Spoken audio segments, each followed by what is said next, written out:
ஜெய் வாராகி, ஜெய் ஜெய் வாராகி. நம்ம டிவியை சப்ஸ்கிரைப் பண்ணுங்க, பெல் பட்டனை அழுத்துங்க. அன்பு நேயர்களே, உலகம் முழுவதும் வாழக்கூடிய என் அன்பு நேயர்களே, பக்தர்களே, அனைவருக்கும் இனிய தமிழ் புத்தாண்டு நல்வாழ்த்துக்கள். குரோதி வருஷம் நம்ம எல்லாருக்குமே தெரியும். தமிழ் வருஷம் மொத்தம் 60 ஆண்டுகள் உடையது. இந்த 60 வருஷத்தை தான் மாற்றி மாற்றி வந்துட்டே இருக்கும். மற்ற ஆண்டுகளுக்கெல்லாம் எண்ணிக்கை தான் கணக்கு. இப்போ இங்கிலீஷில் எடுத்துட்டிங்கனாக்கா 1800, 1900, 2000, 2100, 2200 அப்படி போயிட்டே இருக்குமே தவிர, இப்போ தமிழ் புத்தாண்டுகளை பொறுத்தவரையில் 60 ஆண்டுகள். அதனால தான் இந்த 60 ஆண்டுகளை கணக்கீடு செய்தால் தான் 60 வருஷம் முடிஞ்சதுனாக்கா திரும்பவும் அந்த குழந்தை பிறந்த எந்த வருஷத்தில் பிறக்குதோ அந்த வருஷமே திரும்பவும் மீண்டும் வந்துடும். அப்போ அது வரும்போது 60ஆம் கல்யாணம் பண்ணிக்கணும், ஆயுள் அபிவிருத்தி பண்ணிக்கணும் அப்படின்னு சொல்லிட்டு நம்மளுடைய தர்மம் சஷ்டியப்த பூர்த்தி, 60ஆம் கல்யாணம் அதெல்லாம் செய்கிறோம். அப்படியாக இந்த வருடம் குரோதி வருடம். வருஷத்தின் பேரை கேட்கும் போதே நமக்கு எல்லாம் கொஞ்சம் டஃப்பாக இருக்க மாதிரி, ஏதோ ஒரு பெரிய டிஸ்கஷன் வைக்கிற மாதிரி தோணும். அந்த அளவுக்கு குரோதி வருஷமாக இருந்தாலுமே கூட மழை அதிகமானதாக இருக்கும் இந்த வருஷத்தில். மெயினாக ராஜா செவ்வாய் பகவானாக வருகிறார். செவ்வாயும் சனியும் இந்த வருஷத்தில் ஆதிக்கம் மிக்கவர்களாக இருக்கிறார்கள். பொதுவாக இந்த வருஷம் பிறக்கும்போது அந்த வருஷத்துக்கு ராஜா, அப்புறம் தளபதி, இவங்க 2 பேரும் யாருங்கிறத வச்சு தான் அந்த வருஷம் எப்படி இருக்குங்கிறத நம்ம சொல்ல முடியும். சேனாதிபதி, அது மாதிரிலாம் மந்திரி. அப்போது இந்த குரோதி வருஷத்துக்கு செவ்வாயும் சனியும் ஆதிக்கம் மிக்கவர்களாக இருக்கிறார்கள். அப்போ செவ்வாய் பலம் பெற்றவர்களாக இருக்கின்ற காரணத்தினாலே பொதுவாக நாடு நகரம் முழுவதும் வெப்பம் அதிகமானதாக இருக்கும், உஷ்ணம் அதிகமானதாக இருக்கும். அதே போல் தீ விபத்துக்கள், ஃபயர் ஆக்சிடென்ட்ஸ் அங்கங்கே நடக்கக்கூடிய வாய்ப்புகள் ஏற்படும். பெரிய பெரிய வெடி விபத்துக்கள், அணு உலைகளால் வரக்கூடியது, வெடி விபத்துகள் கொஞ்சம் வருவதற்கான வாய்ப்புகள் உண்டு. சனி பகவான் கூட சேரும்போது கலகம், டெரரிசம் இதெல்லாம் கூட கொஞ்சம் வளர்ச்சி அடைவதற்கான வாய்ப்புகள் உண்டு. மெயினாக இந்த சனி செவ்வாய் சேர்க்கை இருக்கின்றதுனால அரசியல் கழகம் இந்த வருஷம் முழுவதுமே 2025 ஏப்ரல் 15 தேதி வரையிலும் அரசியல்களும் சுறுசுறுப்பாக இயங்கிக் கொண்டிருக்கும். நிறைய அரசியல் கலகம் ஏற்படும். ஒருத்தர் மாதிரி ஒருத்தர் குறை சொல்லிட்டு அவர் சரியில்லை இவர் சரியில்லை அப்படின்னு ஒருத்தருக்கு ஒருத்தர் எதிர்கட்சிகளும் ஆளும் கட்சிகளும் குறை சொல்வதற்கான வாய்ப்புகள் உண்டு. அரசியல் கலகம் நிறைய ஏற்படும். நிறைய அரசியல்வாதிகளுக்கு இந்த வருஷம் பாதிப்பு உண்டு. எக்கச்சக்கமான பாதிப்புகள் இந்த வருஷம் அரசியல்வாதிகளுக்கு இருக்கு. இந்த குரோதி வருஷம் எப்படி இருக்க போகுது, 12 ராசி என்பர்களுக்கும் ஒவ்வொரு ராசிக்கும் எப்படி இருக்க போகுது, இந்த குரோதி வருஷத்துல ஏதாவது பயிற்சிகள் இருக்கா அப்படின்னு பார்த்தா ஒரே ஒரு பயிற்சி உண்டு. அந்த பயிற்சி குரு பயிற்சி மட்டுமே, வேற எந்த பயிற்சியும் இந்த வருஷம் கிடையாது. சனி பயிற்சியும் இல்லை, ராகு கேது பயிற்சி. அதனால குரு பயிற்சி ரொம்ப முக்கியமான ஒரு பயிற்சியாக வருஷம் பிறந்த உடனே சித்திரை மாசத்திலேயே 20ஆம் தேதி வாக்கில் குரு பயிற்சி நடக்க போகுது. அப்போ இந்த வருஷம் முழுவதும் குரு பகவான் ரிஷபராசியில் இருக்க போகிறார். இந்த சித்திரையிலிருந்து அடுத்த பங்குனி மாதம் வரையிலுமே கூட குரு பகவான் ரிஷபராசியில் சஞ்சாரம் செய்ய போகிறார். அதே போல் சனி பகவான் கும்பத்தில் இருப்பாங்க. ராகுவும் கேதுவும் கூட முழுமையாக எங்கே இருப்பாங்க, மீனம் மற்றும் கன்னியிலே இருக்க போகிறார்கள். அப்போது இந்த கிரக அமைப்புகளை வச்சு பார்க்கும் பொழுது இந்த தமிழ் புத்தாண்டில் நிறைய மாற்றங்கள். ஆனால் மனித வாழ்விலே நாம் நினைக்கிறோம், நேற்று வரலும் வேலைக்கு போயிட்டு இருந்தார், இன்றைக்கி பிஸ்னஸ் பண்ணுறாரு, நாளைக்கு அந்த பிஸ்னஸில் பெரிய ஆளாக உயர்ந்து வந்துடுறாரு ஒருத்தர். அப்போ அவங்க என்ன சொல்கிறாங்க, அவர் திறமையால் படிப்படியாக உயர்ந்து வளர்ந்து வந்தார்னு நம்ம சொல்கிறோம். ஃபஸ்ட்டு ஒரு படித்தார், ஒரு அடிமை தொழில் செஞ்சார், ஒரு இடத்துல வேலை செஞ்சார், அப்புறம் வேலை கற்றுக்கிட்டாரு, அதுக்கப்புறம் ஒரு கடை ஆரம்பித்தார், அப்புறம் ஒரு கம்பெனி ஆரம்பித்தார், அப்படி படிப்படியாக வளர்ந்து போனார். உடனே நம்ம எல்லாரும் என்ன சொல்கிறோம், அவர் ரொம்ப கஷ்டப்பட்டு அப்படி படிப்படியாக வளர்ந்து வந்தார் சார் அப்படின்னு சொல்லுவாங்க. ஆனால் உண்மை அதுவல்ல. காலமும் நேரமும் உங்களை கொண்டு போய் எங்கே நிப்பாட்டதோ அந்த வேலையை நீங்கள் செய்வீங்க. அதுதான் நிதர்சனமான உண்மை. வேலை செஞ்ச தொழில் அதிபராக மாறிவிடலாம், எஜமானர் நாளைக்கு தொழிலாளியாக மாறிவிடலாம். அப்போ காலமும் நேரமும் எதை நிர்ணயம் செய்யுதோ அதன்படித்தான் எல்லாம் நடக்கும். அப்படியாக இந்த தமிழ் புத்தாண்டை பொறுத்த வரையில் கிரக மாற்றங்கள் நிறைய நிகழப்போகுது. இந்த கிரக மாற்றங்கள்ல மெயினாக இந்த வருஷத்துல சனியுடைய வக்ரம் இருக்கு. சனியுடைய வக்ரம் 12 ராசிக்கும் மிகப்பெரிய அளவில் மாற்றங்களை கொடுக்க போகுது. சனி வக்ரம்னா நம்ம பார்க்க போகிறோம் எப்பப்போ வரப்போகுது. அதாவது ஜூலை மாதம் 15 தேதிக்கு மேலே அந்த சனியுடைய வக்ரம் நிகழப்போகுது. அதே போல் புரட்டாசி ஐப்பசி மாதத்தில் குருவுடைய வக்ரம் நிகழப்போகுது. அப்போ இந்த சனி வக்ர காலங்களில் மிகப்பெரிய மாற்றங்கள்லாம் ஏற்பட போகுது.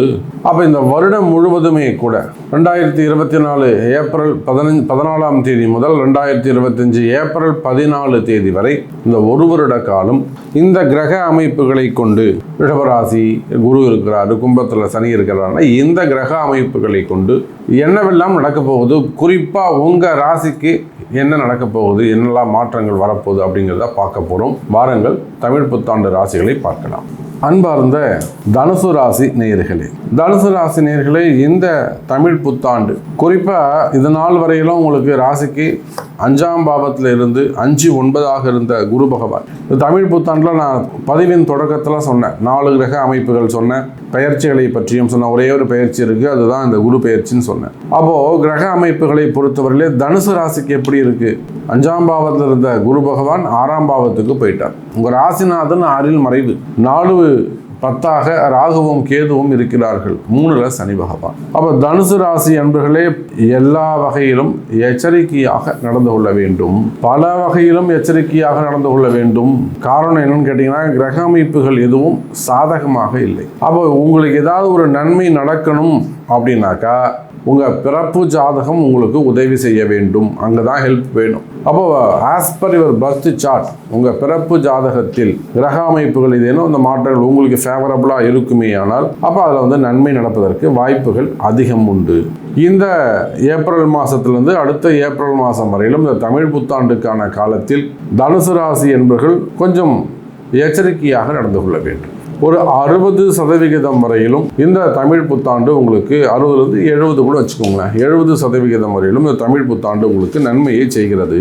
எதெல்லாம் நன்மை நடக்க போகுது அப்படின்னு பார்த்தீங்கன்னாக்கா, மெயினாக தொழில் அமைப்புகள் சிறப்பானதாக இருக்கும், தொழிலில் நல்ல முன்னேற்றங்கள் இருக்கும். தனுசு ராசி நேயர்களே, பார்ட்னர்ஷிப்பில் செய்யக்கூடிய தொழில் அமைப்புகள் நல்ல முறையில் போயிடும். நிறைய இடங்கள்ல பார்த்தீங்கன்னாக்கா கணவனும் மனைவியும் அங்கே பார்ட்னர்ஷிப்பில் இருப்பாங்க. கணவனுக்கு தனுசு ராசியாக இருக்கும், மனைவிக்கு வேறொரு ராசியாக இருக்கும். இப்போ மனைவியுடைய யோகத்தில் நடக்கும். அப்படி இல்லை 2 பேருமே தனுசு ராசியாக இருந்தால் அது கொஞ்சம் டல்லாகிடும், ஒரே ராசியாக இருப்பார்களே. ஆனால் அப்போ ஏதாவது ஒருத்தர் மாற்றி வரலாம், இந்த பக்கம் அந்த பக்கம், அல்லது பசங்க பேரில் இருக்கும், அம்மா பேரில் இருக்கும், அந்த மாதிரிலாம் இதே ஒரு சின்ன மாற்றங்கள் இருக்குமே. ஆனால் அவர்களுக்கெல்லாம் நன்மை நடக்கும். உண்மையிலேயே பார்ட்னர்ஷிப் கலந்து செய்கிறீங்க. நானும் அவர்கிட்ட ஒரு 30 வருஷமாக பார்ட்னர்ஷிப்பில் இருக்கும், அந்த மாதிரிலாம் சொல்லக்கூடியவங்களா இருக்காங்க. லெதர் பிஸ்னஸ் இருக்காங்க, ஃபைனான்ஸ் பிஸ்னஸில் இருக்காங்க, நமக்கு தெரிஞ்சு எத்தனையோ கூட்டு தொழில்கள் இருக்குங்க, ஜாயின்ட் பிஸ்னஸ் இருக்குது. அப்போது ஜாயின்ட் பிஸ்னஸ் எல்லாம் சிறப்பானதாக இருக்கும், அங்கே இருக்கக்கூடிய கஷ்டங்கள் விலகும். அதே போல் தனுசு ராசி நேயர்களே, தொழில் அமைப்புகள் நீங்கள் எந்த தொழில் செய்பவராக இருந்தாலும் சரிதான், தொழில் அமைப்புகளை பொறுத்தவரையில். ஏன்னா இந்த தனுசு ராசிக்கு நிறைய கடன் சுமைகள், கடன் பிரச்சனைகள், வம்பு வழக்குகள் எக்கச்சக்கமாக இருக்குது. 1-2 இல்லை, நிறைய கடன் சுமைகள், கடன் பிரச்சனைகள், வம்பு வழக்குகள் எத்தனையும் நம்ம தனுசு ராசி நண்பர்களை நம்ம பார்க்குறோம். பெரிய பெரிய குடும்பத்தை சேர்ந்தவங்க, பெரிய அரசியல் குடும்பத்தை சேர்ந்தவங்களா இருப்பாங்க. ஃபேமிலியை விட்டு அப்பாவை பகச்சிக்கிட்டு அண்ணனை பகச்சிக்கிட்டு தனியாக வந்துடுவாங்க, தம்பி தனியாக கைட்டி விட்டுருவாங்க, இல்லைன்னா அண்ணனை கைட்டி விட்டுருவாங்க, கடைசி பையனை வச்சுப்பாங்க. இந்த மாதிரிலாம் அரசியல் குடும்பங்கள்லேயே கூட நிறைய வேறுபாடுகள்லாம் நம்ம பார்க்குறோம். இதெல்லாம் தனுசு ராசியில் நிறைய நடக்குது. அப்போ அந்த மாதிரியான அரசியல் குடும்பங்களாக இருக்கலாம், இல்லை பெரிய செல்வந்த குடும்பமாக இருக்கலாம். அங்கே நடக்கக்கூடிய பிரச்சனைகள், குடும்ப பிரச்சனைகள், நீங்கள் செய்யக்கூடிய தொழிலில் ஏற்படக்கூடிய தொழில் தடைகள், தொழில் முன்னேற்றங்கள், அந்த முன்னேற்றத்திற்கு வரக்கூடிய தடைகள், இதெல்லாம் பார்த்தீங்கன்னாக்கா தனுசு ராசி என்பவர்களே மிகுந்த எச்சரிக்கையோடு கவனத்தோடு நடந்து கொள்ள வேண்டும். மெயினாக தொழில் நடத்தக்கூடிய இடங்களில் இருக்கக்கூடிய முடக்குகள், தொழில் முடக்குகள், அந்த தொழில் முடக்கத்தை பொறுத்த வரையில் உங்கள் ஆஸ் பர் ஒரு பர்த் சார்ட், உங்கள் பிறப்பு ஜாதகத்தை கொண்டு இப்போ உங்களுக்கு என்ன தசாபுத்தி நடக்குது, உங்களுக்கு இப்போ என்ன கோச்சாரங்கள் நடக்குது, இதுக்கு என்ன பரிகாரங்கள் செய்யணும், ஒரு முறை நீங்கள் அந்த ஜோதிட ஆலோசனை பெற்று அதற்குரிய வழிபாட்டு தெய்வங்களை அறிந்து அதுக்குரிய வழிபாடுகள் செய்து கொள்வது நன்மை.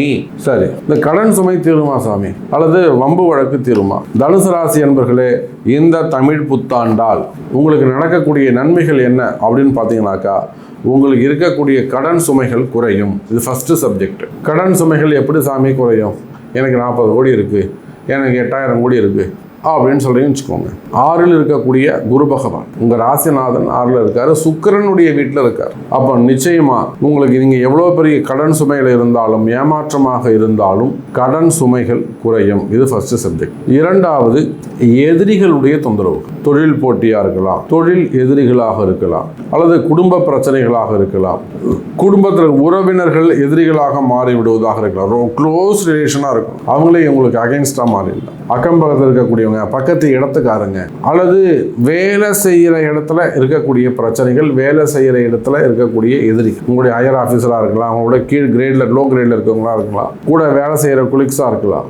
அப்போ தொழில் போட்டிகள், தொழில் எதிரிகள், வம்பு வழக்கு சம்பந்தப்பட்டது, இடப்பிரச்சனைகள், சொத்து பிரச்சனைகள், டாக்குமெண்ட் சம்பந்தப்பட்ட ப்ராப்ளம், ஏமாற்றங்கள், பணங்காசு கொடுத்து வாங்கறதுல இருக்கக்கூடிய பிரச்சனைகள். அது மட்டுமல்ல தனுசு ராசி நேயர்களே, மெயினாக வம்பு வழக்குகள், கோர்ட்டு கேஸு, சிறை தண்டனை சம்பந்தப்பட்டது, வீண்பழி அவமானங்கள், தலைகுனிவு, செய்யாத குற்றங்களுக்கான தண்டனைகள். நான் தப்பே பண்ணல சாமி, நானா இந்த முறை பண்ணிட்டாங்க. டிபார்ட்மெண்ட் வைஸ் நடக்கக்கூடிய என்கொயரிகள், 6 வருஷமாவது அவர் என்னை கையெழுத்தே போட மாட்டேங்கிறார், போய் உட்காரவே முடியாதுங்கிறாரு. அந்த மாதிரி சொல்லக்கூடிய பிரச்சனைகள், என்கொயரிஸு, விசாரணைகள். அப்ப இந்த மாதிரியான பிரச்சனைகள் இருக்குமே ஆனால் அந்த பிரச்சனைகள் எல்லாம் விலகும் தனுசு ராசி நேயர்களே. அப்ப இதுக்கெல்லாம் இந்த தமிழ் புத்தாண்டு உங்களுக்கு ஹெல்ப் பண்ணுது. அப்ப என்ன அர்த்தங்க? கஷ்டங்கள் நீங்குதுன்னு அர்த்தம். அப்படி இல்லைன்னா கஷ்டங்கள் விலகுதுன்னு அர்த்தம். நல்ல விஷயம் தானே.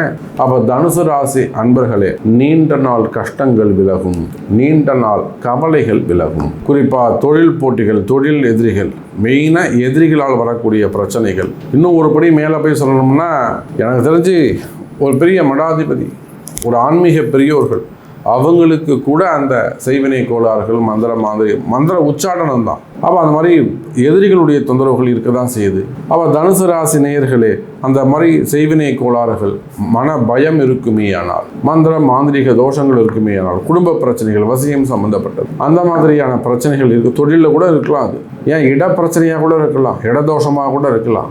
நல்லா பிஸ்னஸ் போய்கிட்டு இருக்கும், திடீர்னு அந்த இடத்துல பிஸ்னஸ் டல் ஆகிடும். ஒரு வீட்டுக்கு மாறுவீங்க, நல்லா வேலைக்கு போயிட்டு இருப்பாங்க, திடீர்னு அவங்களுக்கு வேலை போயிடும், வேலை மாற்றம் வந்துடும். அப்போது இது எல்லாமே கூட இந்த மாதிரியான பிரச்சனைகள் இருக்குமே, இந்த தமிழ் புத்தாண்டு உங்களுக்கு நல்ல முன்னேற்றத்தை கொடுக்கும். அதே போல தான் வேலைவாய்ப்புகளை பொறுத்தவரையில் உள்நாடாக இருந்தாலும் வெளிநாடாக இருந்தாலும் வேலைவாய்ப்புகளில் நல்ல முன்னேற்றம் இருக்கும்.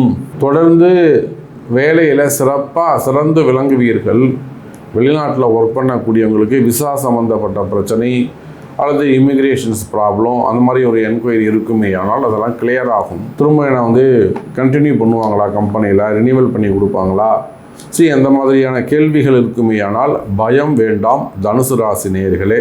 நிச்சயமாக வெளிநாட்டில் வேலை செய்யக்கூடியவங்களுக்கு வேலையில் ஸ்திரமான உத்தியோகம் உண்டு, ப்ரமோஷன்ஸ் உண்டா அப்படிங்கிறது மட்டும் உங்கள் பிறப்பு ஜாதகம் தான் பேசும். அதே போல் வேலை செய்கிற இடத்துல இருக்கக்கூடிய கஷ்டங்கள் விலகும், வேலை செய்கிற இடத்துல இருக்கக்கூடிய பிரச்சனைகள் விலகும் தனுசு ராசி நேயர்களே. அதுக்கு அடுத்தபடியாக பார்த்தீங்கன்னாக்கா, குடும்பம், கணவன் மனைவி ஒற்றுமை, அந்த இடத்துலையும் சிறப்பான முன்னேற்றம் இருக்கும். குறிப்பாக தனுசு ராசினியர்களே, பிள்ளைகள், பெற்றோர்கள் சம்பந்தப்பட்ட பிரச்சனை, அந்த மாதிரியான குடும்ப பிரச்சனைகள் இருக்குமே ஆனால் குடும்ப கஷ்டங்கள் விலகி மன ஒற்றுமை மேலோங்கும், மகிழ்ச்சி மேலோங்கும். அடுத்ததா தீராத பிரச்சனைகள், விற்காத இடங்கள், முடக்கம்னா ஒரு வீடு கட்டியிருப்பீங்க, அதோட பாதிலே நிற்கும். ஒரு இடத்த வாங்கி சேல்ஸ் பண்ணணும்னு நினைப்பீங்க, சேல்ஸே ஆகாது, அது அப்படியே ஸ்டக் ஆகி நிற்கும். அது மாதிரி ஏன்னு உங்களுக்கு ஸ்ட்ரகிளிங் இருக்குமே ஆனால் அப்படியே தடைப்பட்டு நிற்குதுங்க சாமி. அது தொழிலாக இருக்கலாம், வேலையாக இருக்கலாம், முயற்சியாக இருக்கலாம், வீடாக இருக்கலாம், திருமணமாக இருக்கலாம், குழந்தை பாக்கியமாக இருக்கலாம், கடனாக இருக்கலாம், பணங்காசு குடுக்கல் வாங்கலாக இருக்கலாம். ஏதோ ஒரு முடக்கு இருக்குது சாமி. அந்த மாதிரி முடக்கு இருக்குமே ஆனால் அந்த முடக்குகள் கூட விலகும். இன்னும் நிறைய விஷயங்கள், அரசியல் இருக்குது, மீடியா துறை இருக்குது, சினிமா துறை இருக்குது. அப்போ தனுசு ராசி அன்பர்களே, குருவுடைய அனுகிரகம், நோய் எதிரி, மெயினாக ஆரோக்கியத்தில் நல்ல இம்ப்ரூவ்மெண்ட் இருக்கும். கண்டங்கள் இருந்தால் கூட அதிலிருந்து தப்பிப்பதற்கான வாய்ப்புகள் உண்டு. சிறு கண்டங்கள், மனசில் ஒரு பயம் இருந்துக்கிட்டே இருக்கும். ஆனால் பயம் வேண்டாம், கவலை வேண்டாம் தனுசு ராசி அன்பர்களே, நீங்கள் வெற்றி பெறுவது உறுதி. ஆரோக்கியத்தில் நல்ல இம்ப்ரூவ்மெண்ட் இருக்கும். நிறைய விஷயங்கள் நம்ம பேசிக்கிட்டே போகலாம். உங்களுக்கு என்ன நடக்கணும் அப்படிங்கிறத கேள்விகளாக கொண்டு வாருங்கள். அன்னை வாராகி இடத்திலே வாருங்கள். வாராகி உங்களுக்கு நல்ல வழிகாட்டுவாள். இந்த தமிழ் புத்தாண்டு தனுசு ராசிக்கு நன்மையை செய்யும் என்பதை சொல்லிக்கொண்டு மீண்டும் ஒரு அற்புதமான பதிவில் சந்திக்கிறேன். ஜெய் வராகி.